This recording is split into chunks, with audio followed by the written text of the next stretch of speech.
You're now listening to the Interlocking NY podcast.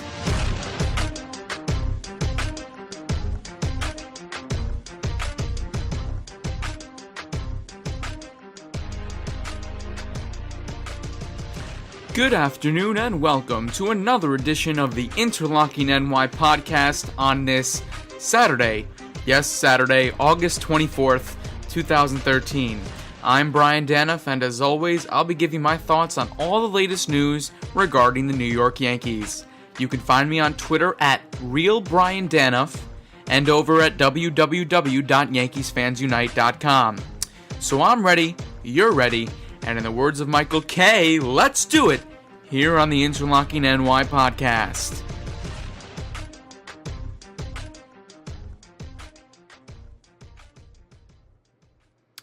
So yes, it is Saturday, August 24th.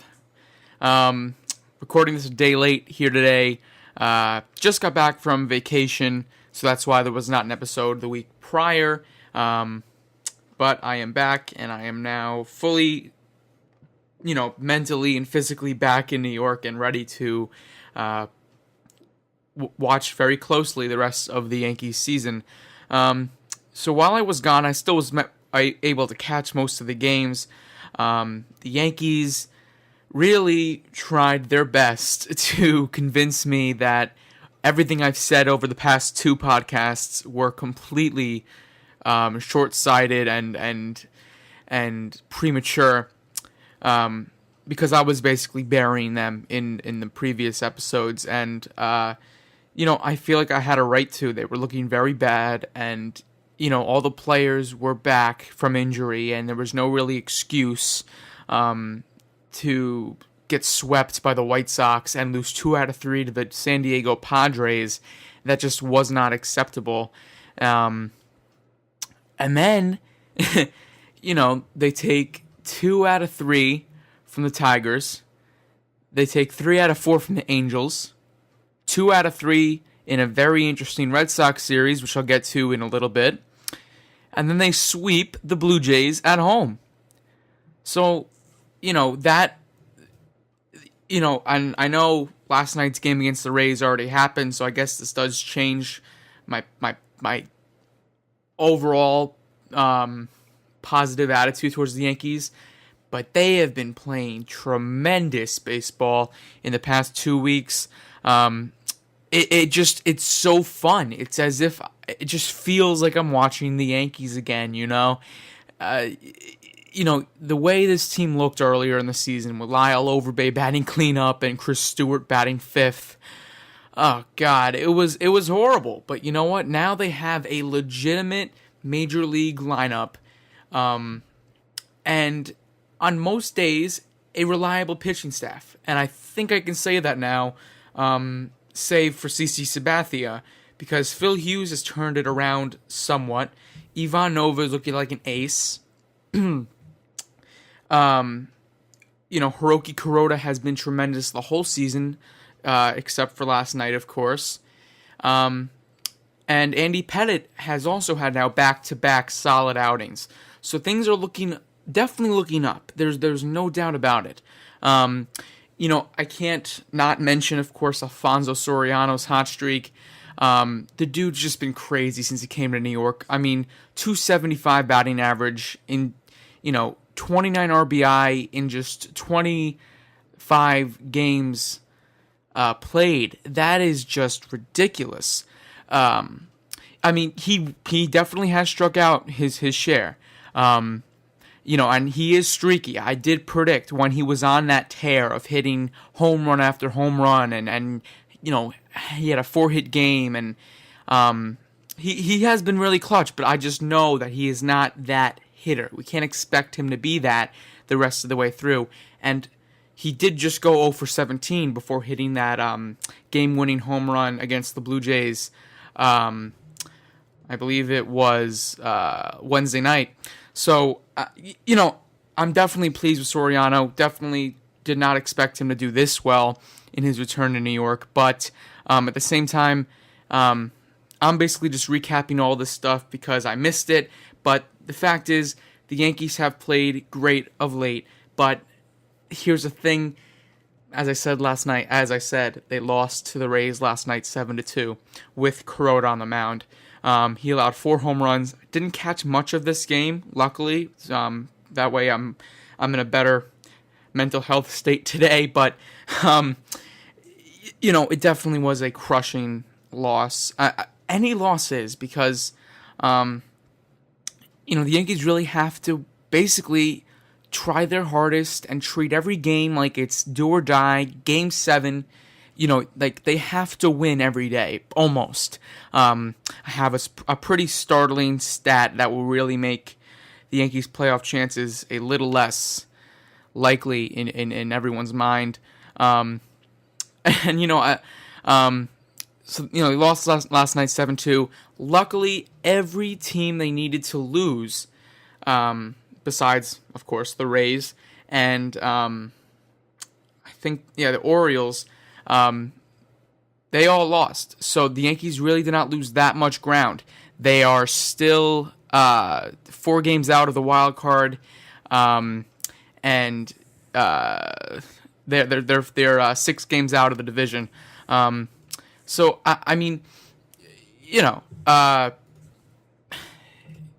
it's not a terrible loss, but to lose the first game on the road in a big series against your division rival, and in all fairness, Tampa Bay is still a superior team. It's going to be tough the rest of the way, because now the Yankees have CC Sabathia going up against David Price. Now, a year ago, I'd be like, we got CC Sabathia going up against David Price. Now it's like, oh, we have CC Sabathia going up against David Price. Oh, jeez.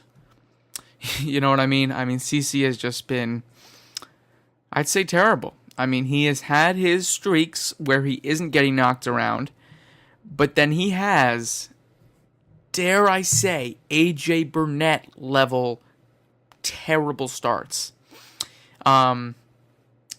If the Yankees had lost that game in Boston where Dempster hit A-Rod, and I'll get to that in a little bit, don't worry, I'm going to try to recap everything I've missed over the last 2 weeks. CC pitched horrible that game, and that would have been the main center of attention if Dempster didn't be an idiot and hit Alex Rodriguez. That would have been the center of attention, that CC Sabathia once again choked and got clobbered by the team he was signed here to beat and win against on a consistent level. He's always struggled against the Red Sox, but this was like a really bad start. David Price has turned it around. He had a shaky start when he first came back off the disabled list, but he just threw his last outing. He went 5 innings against the Orioles, but still he's back on track. A 3.29 ERA. Compare that to CC's 4.83 ERA, and there's really no comparing it whatsoever. But then they have Ivan Nova starting tomorrow on Sunday. The dude's been great, as I've said. 3.17 ERA, 7-4.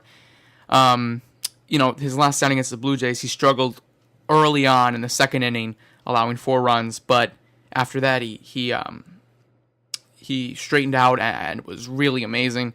Alex Cobb is going up against him. He's been great as well. So, the Rays have great pitching. We all know that. Chris Archer last night, he has really blossomed into a reliable starter. I think this makes Chris Archer's development and burst upon the scene, I think, has really made the Rays a little more accepting of David Price ultimately leaving in a few years via free agency, because they don't have the money to keep him, and they have, they are not going to spend that much money. That's just the way it is. You've seen how they've handled other pitchers before, but the fact is, it could be any single year. They're always going to have more pitchers ready to take these guys' spots. It's incredible, and how these guys slip through the cracks. I guess having the number 1 pick and the top 5 picks for a long time helps as well. But we're now talking. This is the 6th season the Rays have been a really good team, since 2008 when they won the AL pennant. So that's 6 seasons now removed from being near the top of the MLB draft, and they are still developing and still making great finds and great picks. They are a a very good organization for what they have, for what they're dealt with, with the payroll and the poor attendance and the poor overall the poor atmosphere of Tampa Bay. They don't care about the team for most people. No offense to people in Florida, most people are Yankee fans, or they're indifferent to the Rays, and it's a shame because it's probably because of how bad they were originally, but now they're good and people still don't show up. People still don't really care. I mean, in the World Series, I remember there were empty seats at Tropicana Field. That was just mind-boggling to me. But anyway, so can the Yankees win the next two? Yes. I mean, anything can happen. I mean, they've been playing great, and their offense has been firing on all cylinders besides last night. But I just don't have confidence in CeCe. I mean, the Yankees can score 5 runs tonight, but CeCe may allow 6. So, that's my take. The Yankees, if they don't get swept, it's not the end of the season. So if they can at least win one of these games, I have confidence in Nova, but last night's loss was really crushing because that was the one game, the way the team been playing, we just really, you really felt like Kuroda was going to go out there and throw a gem and get back to his Cy Young ways, and that just didn't happen. So anyway, now that that's over with, talking about the recent games, I want to get into just an overall conversation about the Yankees and their playoff chances. Now, 2 weeks ago, as I said, I was burying them. I thought it was over, and let's be real, guys. I think you as fans did as well. Now, you can always put on that fake facade that you believe everything will be all right in the end, and maybe you really do believe that, but I just don't see how you can really feel confident in a team that just got swept by the last place White Sox. I'm saying 2 weeks ago, and I was tweeting about it. I was so not pissed, just I was accepting it. This team simply is not good enough. Whatever, move on. Start getting ready for next season. And it's not giving up. It's not like I stopped watching the Yankee games. I still would suffer through every single game this year before all the guys came back and they started playing well. So, now I think now that they've played so over their heads and so much better than they were a few weeks ago, I think all of us Yankee fans were on a high. And don't want to speak for all you guys, but me personally, I was loving it, and I was tweeting, man, if this team could keep it up, I don't see any reason why they can't make the playoffs. 3.5 games is not insurmountable. Oh, the other teams ahead of them, they're not all that good. We have a lot of games left against the Orioles, the Rays, the Red Sox, blah, blah, blah, blah, blah. And I just had to step back from that last night, and had to take a real hard look at the schedule. Now, personally, I do think, in my heart of hearts, that if the Yankees play up to their potential right now, they can win the majority of the final series in September. But the problem is, they have to win every single series. Here's the crazy stat I was talking about. If they win every single series, and this is not talking about sweeps, simply taking 2 out of 3, 3 out of 4, which is realistic. I mean, that, you can't expect them to sweep through. You can't, 30-win win streak, it's not happening. If they win every single series the rest of the way, even including this Rays series, that'll mean they finish with a 24-10 record in these final 34 games. Since they are at 68 wins right now, that brings them to only a 92-70 total record of an 162-game season. And while that probably would be enough to be right there at the end, I still don't... I just can't see that happening, To win every single series, that's a daunting task, and as great as the Yankees have been, that's just not going to happen. I just don't see it.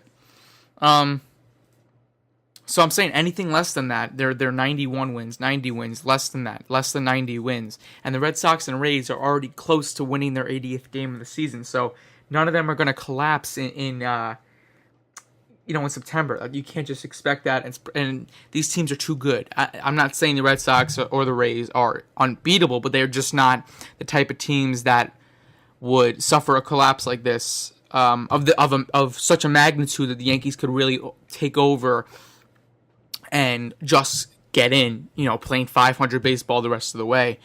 So I mean that's a disappointing stat when I look at it. As I said, I've been really high on the team. I'm still happy the way they've been playing. I'm not disappointed in one loss isn't going to make me think the season's over, but it's going to take a lot of help and then some for them to make the playoffs. But as I said, as I was 2 weeks ago, I'm accepting of this fact, because the fact is, if they do fall short, which it looks like they will, I mean, this season, I think, can now officially be considered a wash, because, you look at all the injuries and what they had to go through. We're talking about just 2 weeks ago, they got all these guys back. Just 2 weeks ago, A-Rod was put back in the lineup. Only a month ago, the Yankees acquired Alfonso Soriano. Derek Jeter has been out most of the year. He's basically been out the whole year. He played, 5 games. A-Rod was out most of the year. Teixeira was out the whole year. Who else? Euclid. I can list all the injuries. You guys already know them. The fact is, this team, as they are now, was not what they were the first 4 months of the season. And if they were, maybe, not maybe, they are definitely in a better position right now. I truly believe that. With a full season of this type of lineup, now, of course, if the Yankees weren't dealt with all these injuries, they wouldn't have had Soriano. I just don't see that deal happening under regular circumstances. But if they had this nucleus of players the whole year, and Granderson and Rodriguez and I'm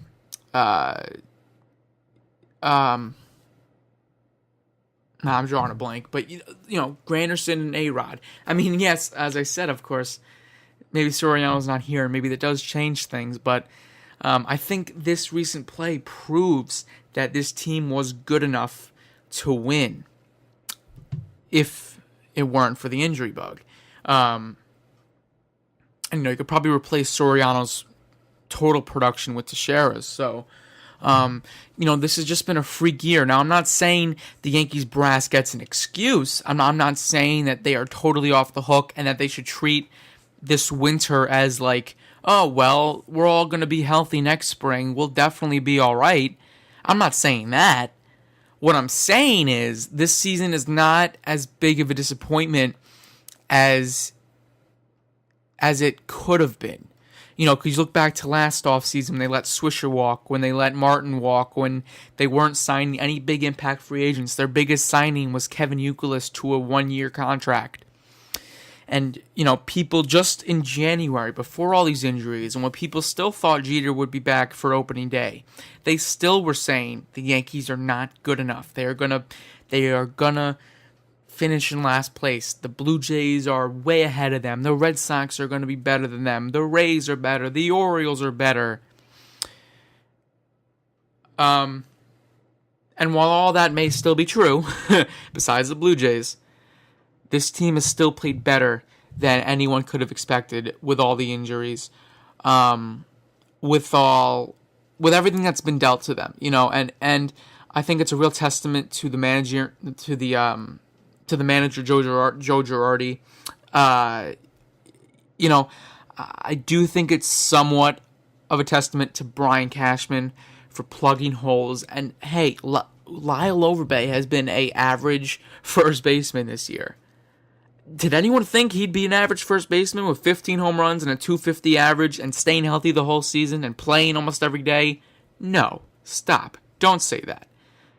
Lyle Overbay is an amazing pickup. While he is not amazing, I'll take that statement back. But what he has provided is so much more than anyone could have expected. And You think of the way Cashman was able to bring in Kuroda 2 seasons prior, before 2012. He was still available in mid-January when teams were really starting to bid for him, and he was able to close the deal with Kuroda, and we all love him now, and we don't even think about how he got here. We think of what he's done on the mound. But you know what? That was thanks to Brian Cashman. Keep pushing, and he tried to get him from the Dodgers over the past couple trade deadlines. Didn't work out. He kept talking to him in the offseason. Hiroki signed, and the rest, as I say, is history. But I'm not defending the moves Cashman has made or the moves Cashman has not made. But the thing is, I don't think he is as terrible as people are saying so far this season. Because, without Overbay, without Kuroda, I don't know where this team is, especially without Kuroda, not just Overbay. I'm not saying Overbay is an MVP or a core of this team in any way, but without Kuroda, this team is that's, I don't even want to think about it.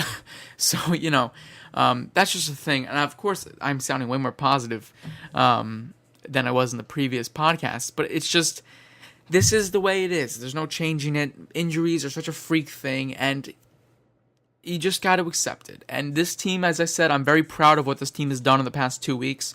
I am proud of them right now, and I hope they can finish out the season strong. But right now, the things just don't look good enough for them to really make it. But that's not all that bad. Because I think a postseasonless season can make the Yankees rethink their whole organization. I think it can really make them think, man, can we really have Derek Jeter play shortstop every day next season when he turns 40 years old? No. They are finally, all signs point to, and of course anything can happen at this point, but all signs point to A-Rod being suspended, so that's $25 million coming off the books. That's an open spot at third base to be filled either in free agency or a trade or in the system. But all right, now we don't have A-Rod. Now what is the next step?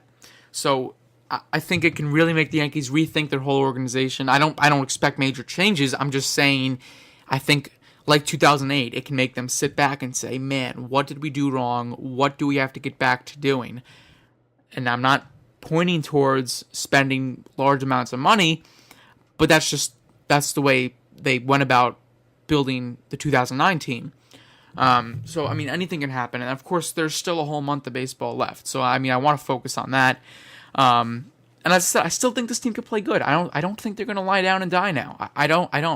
But are they going to lose a series or two? I think so. And, unfortunately, it's just going to be too little too late. And they just can't afford that at all. As I said, they have to win every series to finish at just 92 wins. That's just unrealistic. So, it is what it is. So, anyway, I want to move into other topics. The way I like to do, I think I'm going to stick with this type of show format, is I record, I talk about what has happened in the past week, the series the Yankees played, the outcome, an overview of what has happened, and then I get into the smaller topics, what happened during this game, what is the news around baseball, other stuff like that. So, I am going to bring up, and perhaps it is still big news, but it's Saturday, so tomorrow it'll be a week already since Ryan Dempster hit Alex Rodriguez on the Sunday night game on ESPN. Excuse me. I was watching that on vacation, of course, but I was home that night, saw the game on ESPN. And when I first saw that first pitch go behind the backstop, I was like, okay. Here's the thing, because I don't like Alex Rodriguez, but I've liked what he's done for us, and I can't say I respect him, but I appreciate that he's gone back out there and has not done anything foolish and has simply played well. He's made some great plays at third base. He's been kind of streaky with the bat, but he still, picks up a single almost every day. He can take his walks, and he still has the pop. So, when he first threw behind him, I was like, all right, that's a good message, Dempster. I get it. You're unhappy. The whole Red Sox team is unhappy for some stupid reason because they just think David Ortiz and Manny Ramirez never played for them and they never won. They never were the key parts of the 2004 and 2007 World Series championship teams. But anyway, that's just pathetic. But anyway, then Dempster threw inside 2 more times, and I'm like, wow, this he's after him, I didn't think he was going to hit him, though, because I think on 3-0, I don't know. I just thought, okay, three tries, and you're done. That's it. Cut it out. You're clearly throwing at him. You sent the message, either, pitch and throw it down the middle, or just walk him, get it out of the way, whatever. Then it comes inside and hits him. I think he got a piece of his elbow and his, rib cage, I guess. But, that was just insane. I jumped out of my seat. I was like, oh, shoot, because, the way the crowd reacted, the way then the bench is emptied. And, of course, nothing ever happened. Nothing has happened in a Red Sox-Yankees game since, I would say 2003, but maybe there was something after that. I don't really remember. But, the bench is emptied. Crowd is going wild. A-Rod staring at him. Steve Donahue's running out. Joe Girardi flings out of the dugout and starts firing at Brian Onora, the home plate umpire, who issued a warning to both benches. That's it. I know you guys know the story. Onora issued a warning, and that's it. Didn't throw out A-Rod. Didn't throw out Dempster, of course. A-Rod is completely innocent in this case. Didn't throw out Dempster, and then when Girardi simply defends his player, Girardi's tossed. And that got me really pissed off, because it just sent a message, whether it's a right or wrong one, that no matter what, MLB is after A-Rod. In any single case, they're not going to defend him, and they are not going to stand for anyone defending him. It's just the weirdest thing, and it is awkward, because of course A-Rod and his lawyers are reportedly filing a malpractice suit against the Yankees. So I mean, imagine how Joe Girardi must feel on a day-to-day basis when Alex Rodriguez walks in the clubhouse. I mean, God, that incident in Fenway really made me appreciate Joe Girardi as a manager, because I've never been a huge fan of him. I have called for his head a few times when he's made some stupid decisions, which he definitely still can make and does make. But I really gained a lot of respect for him, and that was the first time, I think, since he's become the manager, because he was more pissed off and more energetic and more angry than I've ever seen. That was the first time when I really said, wow, this is the Yankee manager. This is our guy. Because I think, and I know I was young, so I don't really remember the glory days of Joe Torre's managerial run. I remember 05, 06, and 07 more than the other years.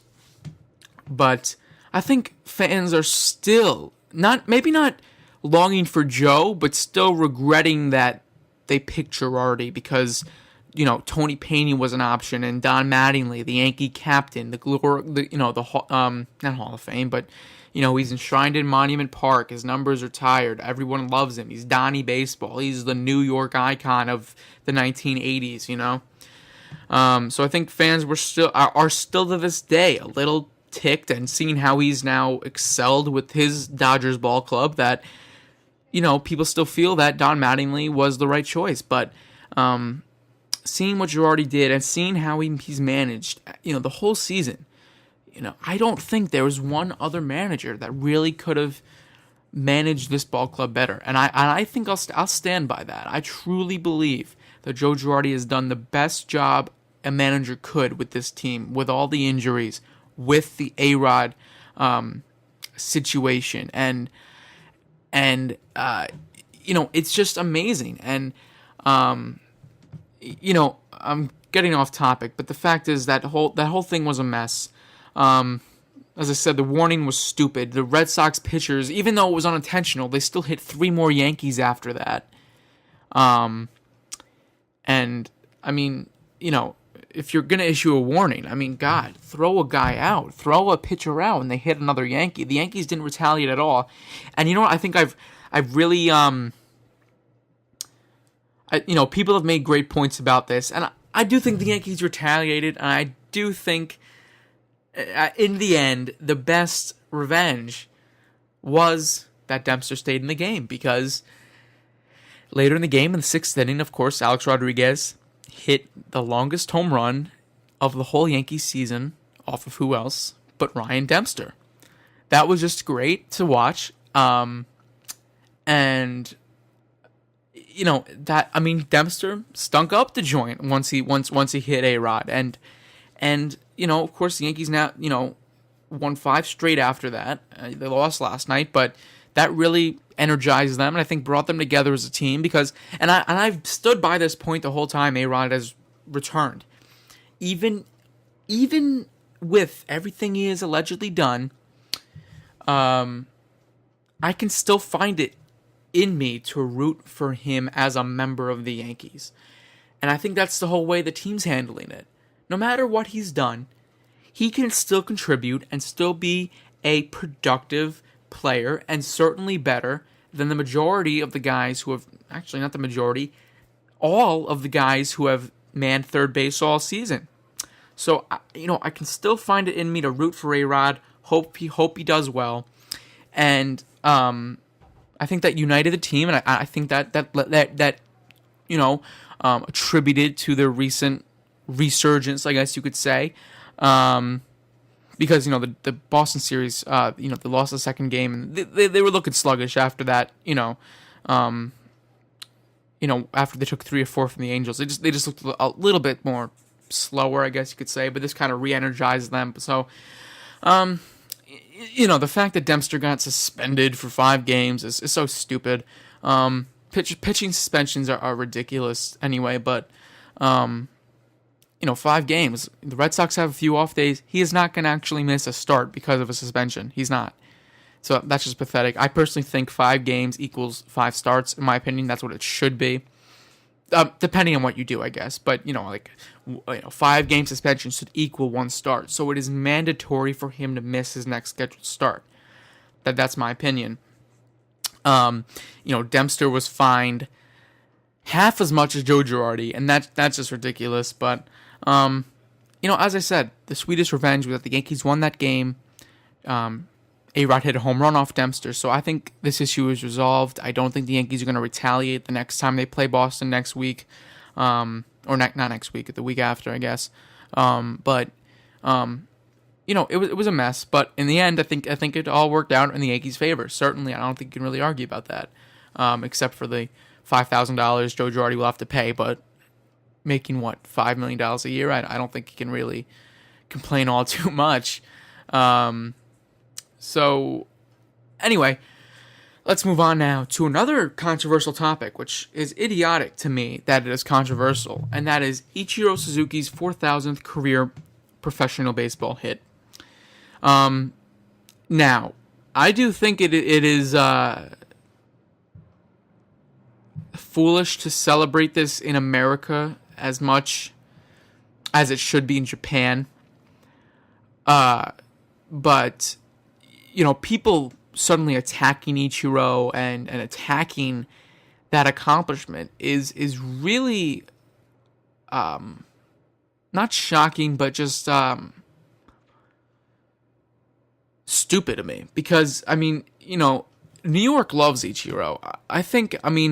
I am not the biggest fan of him coming back. I've made it public on Twitter. I'm still not a huge fan of a 2-year, $18 million contract to a 40-year-old outfielder. But I guess in this case, Ichiro is different, and in the end, he is putting up good numbers. But the main reason the Yankees brought him back, and I'm completely convinced of this, they brought him back just for the financial gain.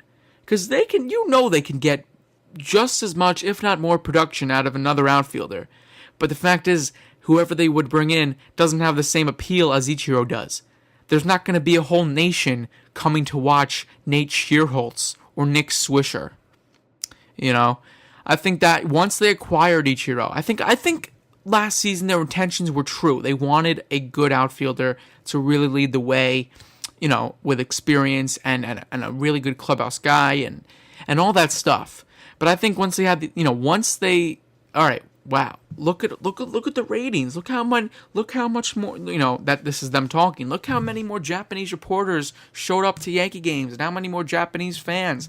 You know, some fans follow Ichiro so much that I'm not going to say this is a fact, but I know there are some people probably who change their allegiance from the Mariners to the Yankees just because Ichiro plays for the Yankees now. So, I mean, you know, the ability to raise attendance rates and TV rates and you know, subscriptions to Yes Network, people watching in Japan, you know, it makes sense from a financial standpoint. You know, it definitely does. The Yankees are all about business and money. So, I mean, and as I said, one of the reasons why is they were hoping he would also get his 3,000th MLB hit with the Yankees. You know, because then they could sell, like Derek Jeter, they could sell all the merchandise. They can sell that, you know, all the days leading up to that 3,000th hit, you know, they can sell higher ticket prices and stuff like that. So I think that was a big reason why. And then once he got off to a slow start, and also once they looked into his career stats, Japan and MLB, they're like, oh man, he's close to 4,000 career hits. We got to bank in on this. We got to start publicizing this. And while I think, you know, reporters naturally are going to cover that story, I think the Yankees blew it up way more. So, I mean, this may take away from if he ever got 3,000 hits, MLB hits, but the thing is, it might not come with the Yankees. So I think that's why they focus so much on Ichiro's 4,000th career hit.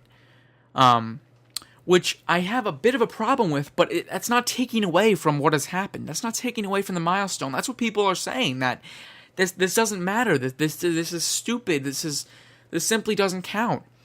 It does not count towards MLB. No one is saying that. But to think that this guy has had 4,000 hits between Japan and Major League Baseball is astounding. Astounding. And even if you look at his MLB hits, in 12 or 13 Major League seasons, he has 2,722 hits, I guess. When he got his 4,000th career hit, that was his 27. That was 2,722, which passed Lou Gehrig, as Derek Jeter did a few years ago. So that was a big accomplishment in its own right, you know, and people didn't even think about that. But, you know, I'm happy for Ichiro, and I think it's impressive, and it doesn't matter where he gets them, and I think it's really disrespecting Japan when you say it's not the same level as Major League Baseball, which it could be true, but to say that is like, you know, what if in Japan, I guess Americans have really, really thick skin, but what if, like, let's just say in an alternate universe where MLB is exactly the same, but Japanese baseball is more popular. And all of a sudden, people in Japan are saying, oh, what Ichiro's doing in New York doesn't matter. MLB is easier. MLB doesn't matter that much. You think we'd be upset about that? You think we would be outraged and completely defend it and say, oh, what are you talking about? Now, of course, you look at guys who are coming over from Japan, they have video game-like stats from there. You know, Yu Darvish and Ichiro and Hideki Matsui when he first came over from the Yankees to the New York Yankees. So, I mean, you can make that argument that Japanese baseball may be easier, but you can't really measure it. You can't say it's on the same level as AAA baseball, or it's above AAA, but it's below the major leagues. There's no determining that. I really don't think there is. So I think you should just accept it and appreciate the legend that is Ichiro Suzuki. And it is an amazing accomplishment. And as I said, as much as I oppose to him making all this money and coming back, it makes sense from a financial standpoint. It certainly does. And, Ichiro has had a good year for a 39-year-old outfielder, but it's simply not, it's not the same Ichiro. But still, congratulations, Ichiro, on your 4,000th hit. Yes, it is his 4,000th hit. It is not his 2,722 hit. 22nd hit, whatever. 2,722. I'm just trying to shorten the time on this podcast, but you know what I mean. It's a big accomplishment either any way you put it, and if you really can't appreciate it, then you have something. There's something anatomically wrong with you. So moving on to the last topic, I guess, of the day, and the reason why I put this last is because I guess it's the most recent. Going in kind of order here, but Derek Jeter has begun his rehab, of course, for the third time. Wait, let's see. So he had a rehab, coming back from the ankle injury. Came back, hurt his quad. That's 2. Hurt his calf. So this is his third rehab stint with the Scranton Wilkes-Barre Yankees, and he played shortstop Friday, played shortstop Thursday, played shortstop Friday. I believe he's playing shortstop today. And apparently, if all goes right, he will be back with the Yankees on Monday against the Toronto Blue Jays again, but this time at the Rogers Center. So, and also at the same time, it's like, all right, not to be not to be a downer, but I can't be confident that Jeter's going to be able to stay here the rest of the season. It may just be this season, or it could be a permanent thing, but his legs are just giving out on him. I mean, I'm surprised. I really wish I could have been in Scranton the last few days to watch him play shortstop. I don't really believe that he's going to be able to play shortstop back-to-back days, and I am scared of putting him out there on the turf. I mean, I can't believe how lenient, how okay with Jeter playing on the turf in Toronto. I mean, you figure how softly and how slowly they've handled Jeter. You think they'd be, let's just hold him off. Let's not have him play on the turf. Let's get him back to Yankee Stadium. Let's play on real grass, real dirt. It's better for his legs.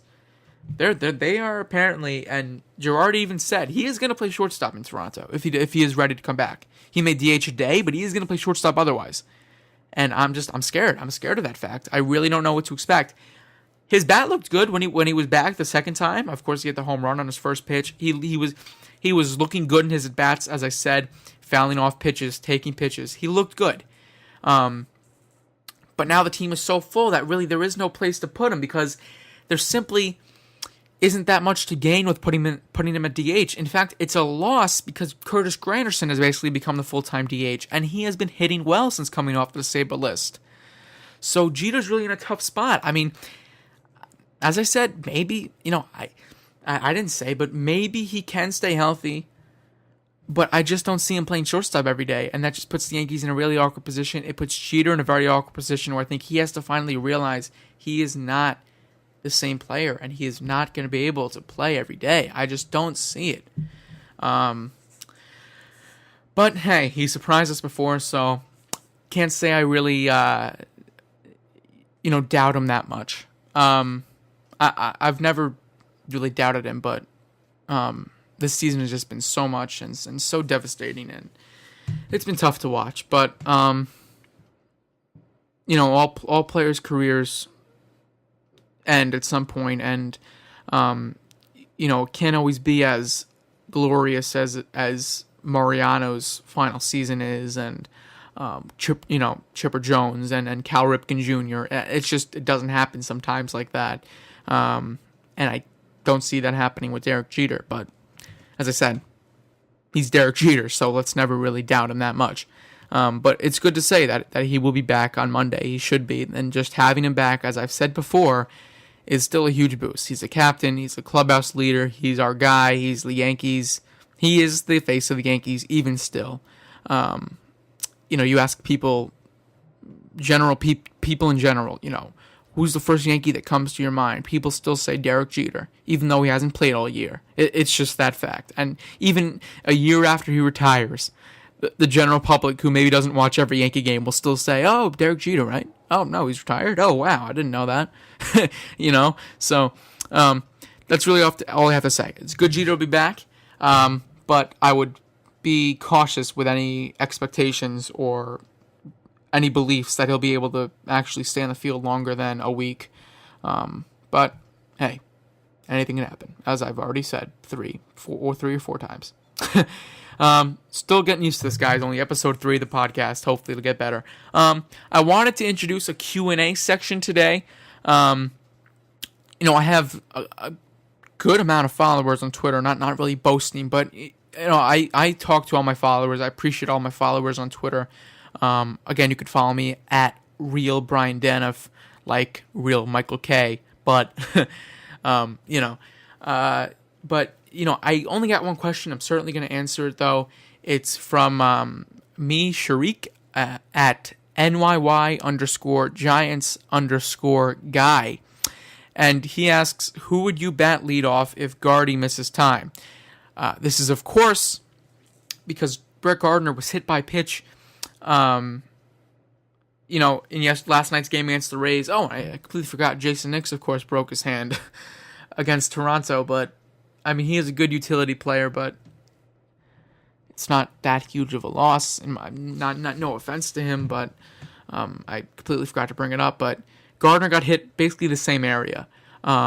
He stayed in the game and tripled. So I still personally believe he'll be fine, but there's some growing